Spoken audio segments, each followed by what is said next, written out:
Shoulder region, it's a very vague term. Shoulder region is just a slang language. Shoulder girdle or pectoral girdle is a scientific term. And when we say shoulder girdle or pectoral girdle, it means only two bones, clavicle and scapula. Where is clavicle? This one. And this is scapula. The humerus is not the part until we say in a slang language shoulder region, yes. But scientifically, you must have pectoral or shoulder girdle, and that is composed of two bones, clavicle and scapula. Make it very clear first. Number one. What is the purpose of this shoulder girdle? When I am swinging, I am swinging my arm like this. This is called swinging movement of the arm. This is number one. And when I fall, the whole upper limb has two parts, yani. If I have this whole upper limb, so these two parts, one this clavicle and one this flat scapula, is the one who are making this whole upper limb united to the thorax. So they also transmit the force. How?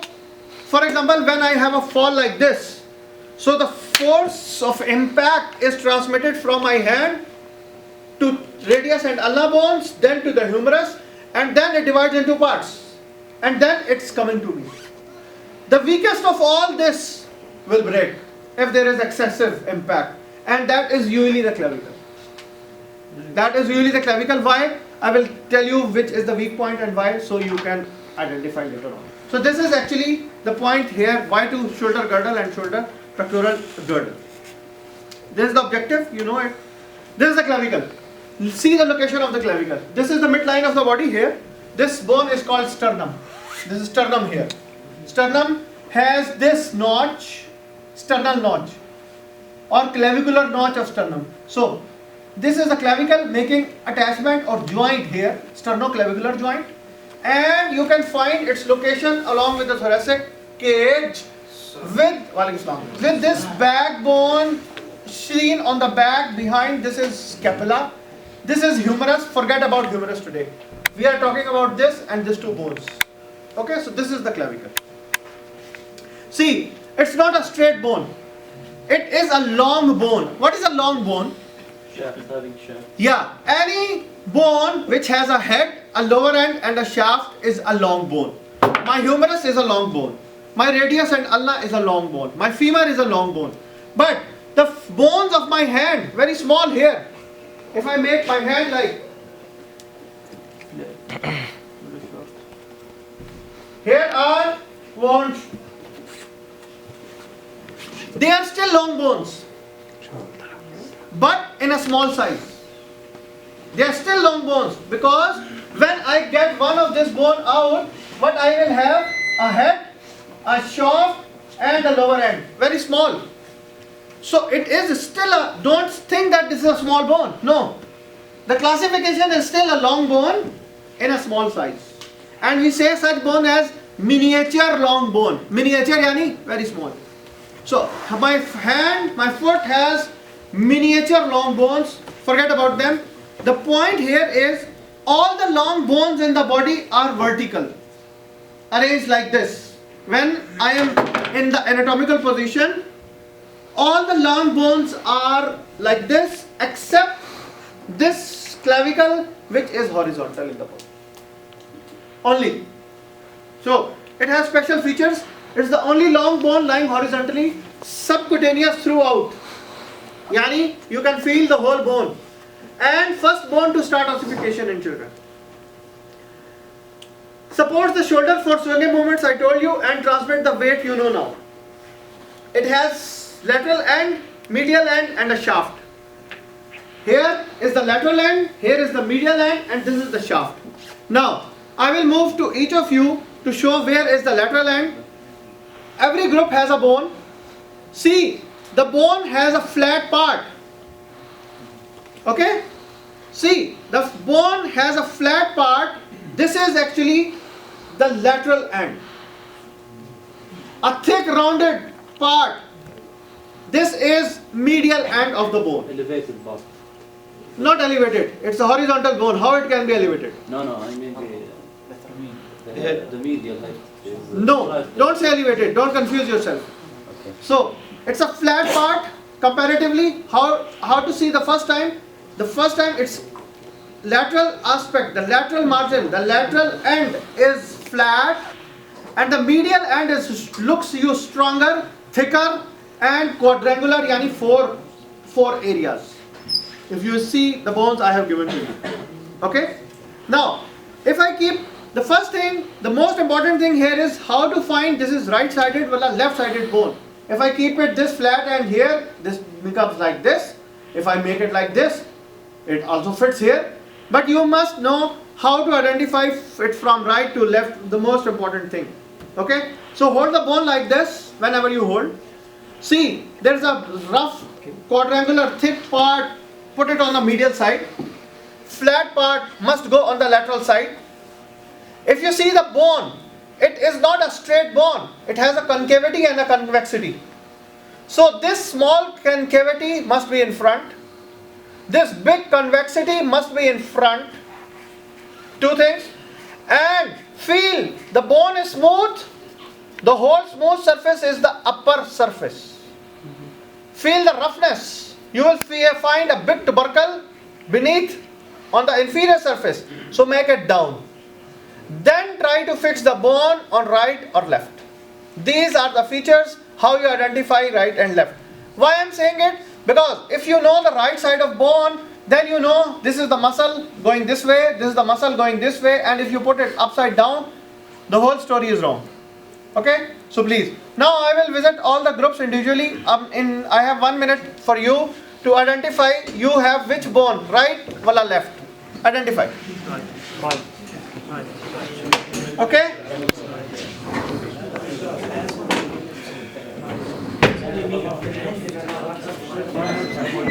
See the difference now. See, this is the right sided bone, this is the left side. Agree? Yeah, this big concavity must be in front. And this convexity must also be in front. Okay? So this is 2/3 of the bone, this is 1/3 of the bone. Okay, 2/3, 1/3 of the bone. So this is the way you find it. Thank you. Thank you. The next group on the sternum. This is lateral end for the scapula here, acromia. Now this big part, convexity, and this concavity fits here like. Yeah, yes, this one. Take one. Hurry up.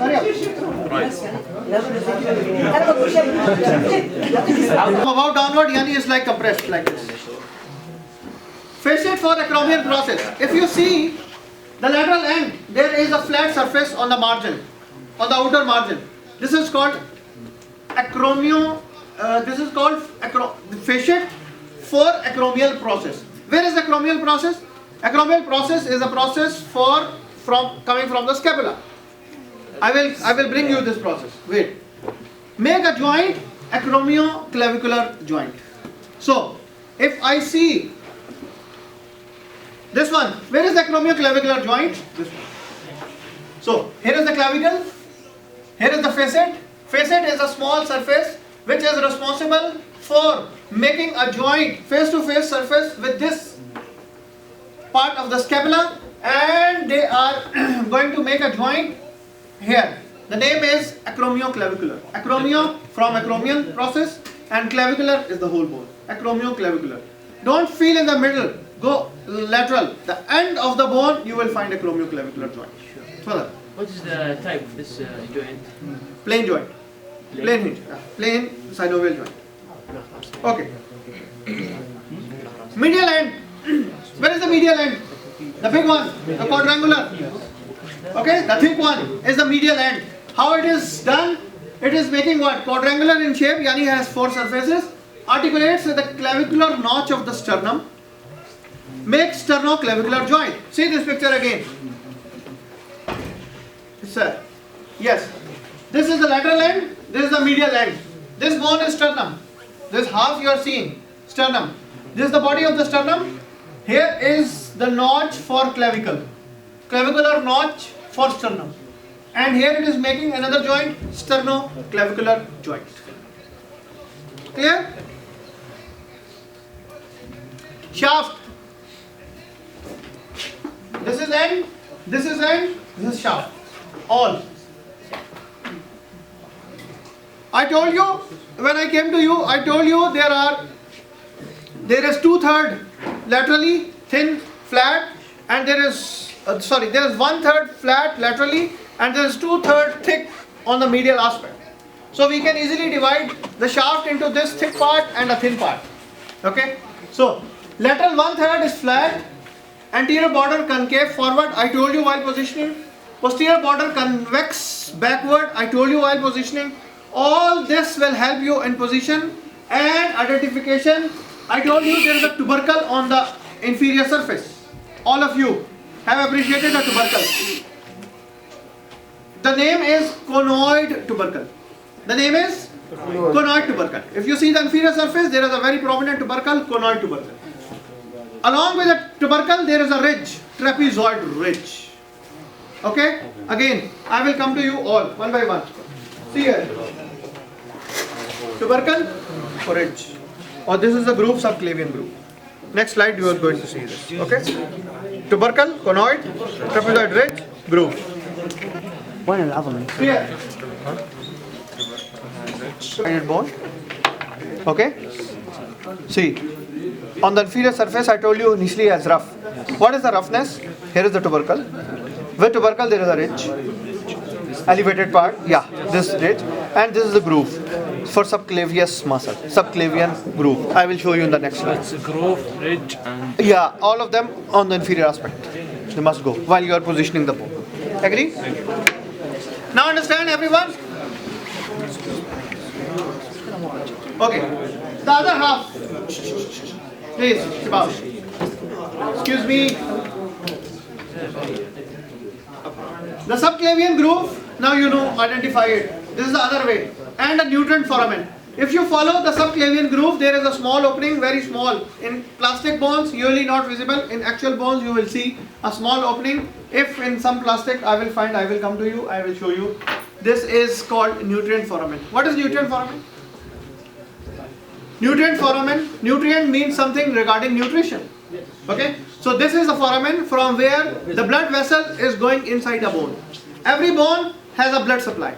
How it gets the blood supply? It must have a small opening, or big bones can have multiple openings. This is called nutrient foramen.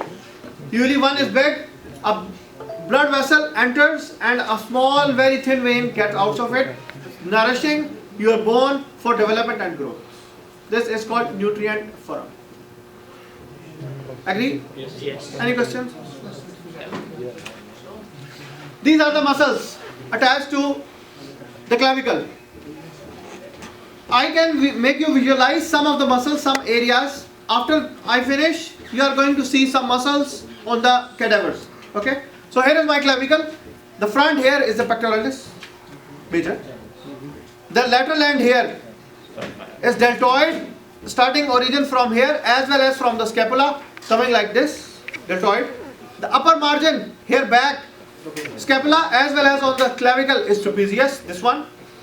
Okay? You are going to see all these muscle one by one attachments on the cadavers after I finish. Okay? We move to there, inshallah. Any queries up till now? Good.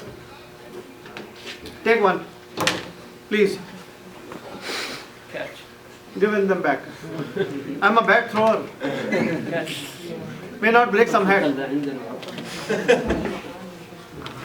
وين من باقي ما حدا عيال. Okay. Okay. You have spare? Okay. Okay, Shabab. Scapula. The next topic is scapula.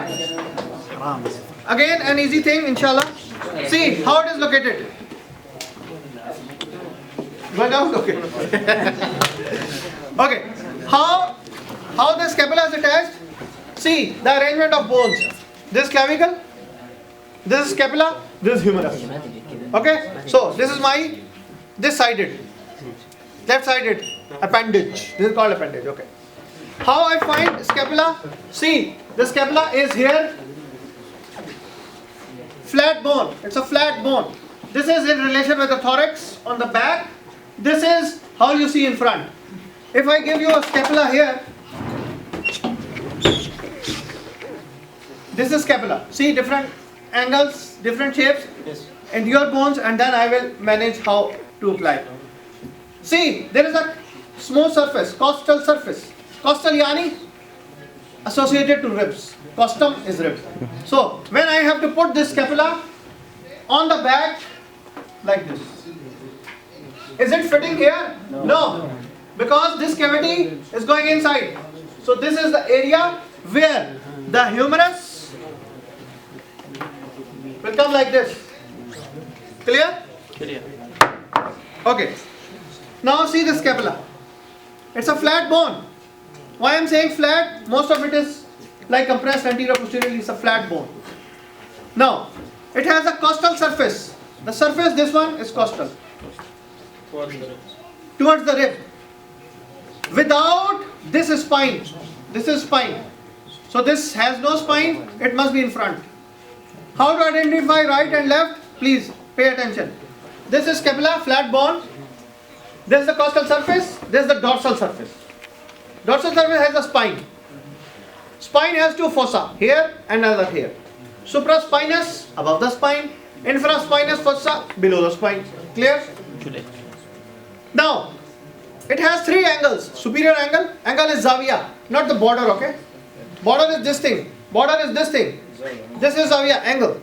Okay? This superior angle, this is inferior angle, this is lateral angle. Lateral angle has a special structure so that the head of the humerus can fit here. Glenoid cavity. The name is glenoid cavity.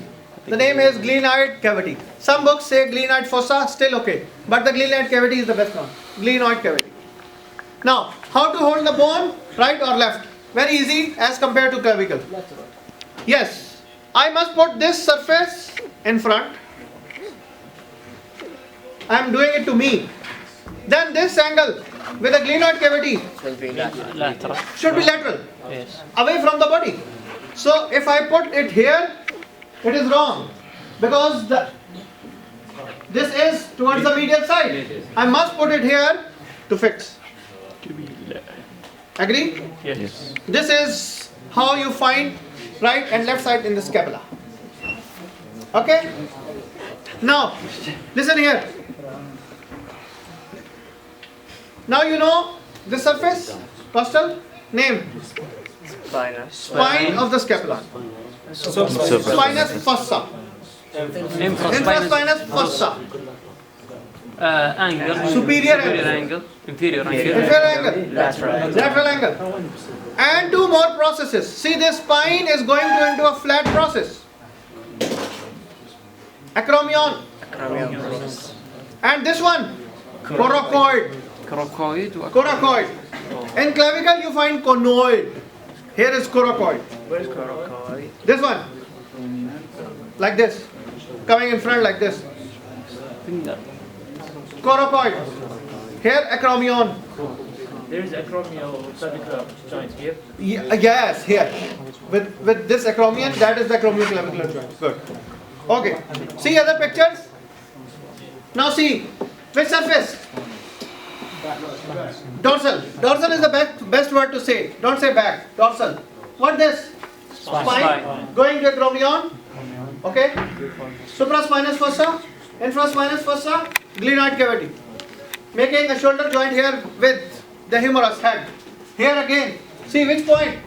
Which part? Acromion. See this coming like front. Coracoid.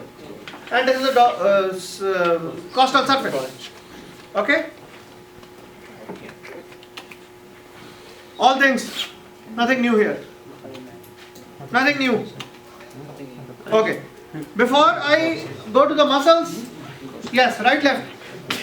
I will come to the groups now. Let me make a joint also to. Okay. Good. Left. Very good. Yes. See, here is the. Start from the, see here, this is the spine, okay? One muscle on the upper lip, one muscle on the lower lip. Trapezius and here is the deltoid. What? Don't worry, these muscles are going to be repeated in the next half of this lab. In the cadavers, we are going to repeat them. In this supraspinous fossa, supraspinous muscle, spinatus, supraspinatus, infraspinatus. It is major and minor here. Tamam. I told you in the axilla, subscapularis, a very thick muscle I told you. Here on the dorsal surface, this is subscapularis. And I told you, serratus anterior going here and then attached to the margin, see here. Serratus anterior. This is the attachment. In certain books, you have red and blue attachments. Previously, we used to say origin and insertions. So the red in any book is origin, the blue is insertion. For example, pectoralis major coming from here, or deltoid coming from here, origin. Coming from here, origin. All the fiber they mix and come on this part of the humerus, this is the insertion point. That must be blue in your books. Okay? So some previous books can have red and blue attachment, and you may not be confused that this is deltoid here, this is deltoid here, again a deltoid. So these reds are the origins and the blue are insertions. In the new books they say attachments. Proximal attachment and distal attachment. Still the same. Origin and insertion. This is the mechanism. Okay. Irfan, this is the third time someone is sleeping there. And he is having the third jerk. Okay. When I have a fall, I told you in young adults, in teenagers, the clavicle is the junction of 2/3 medial and lateral 1/3. This is the weak point of clavicle for fractures. So this is the most common site of fracture. Very easily born to be fractured, okay? So be careful. This is an X-ray presentation. Another boy with a clavicle fracture. Scapular fractures. It's a very thin bone in the center where it is flat. But this part is flat, it's a thin bone. But fortunately, there are good group of muscles here. Subscapularis, another infraspinatus, strong one. So the fractures are rare, but not impossible. Impact from above can make your this acromion fractures. So acromion fractures are usually common with scapula. However, other fractures with greater trauma, road accidents, and when you collapse between two forceful structures, fractures can occur. The fracture of spine even can occur. Here, fracture of acromion are common. Again, some fractures. Forget it. Winging of scapula. You know this? Remember? Yes. Which muscle? Good. Which nerve? Good. The previous group, I asked them, they said, we forget. I said, okay, go and find in my lectures. I will not tell you. So don't tell them. No, you can help them. Okay, some self-study slides for you. All the names for your help, okay? When you go and read all the names, all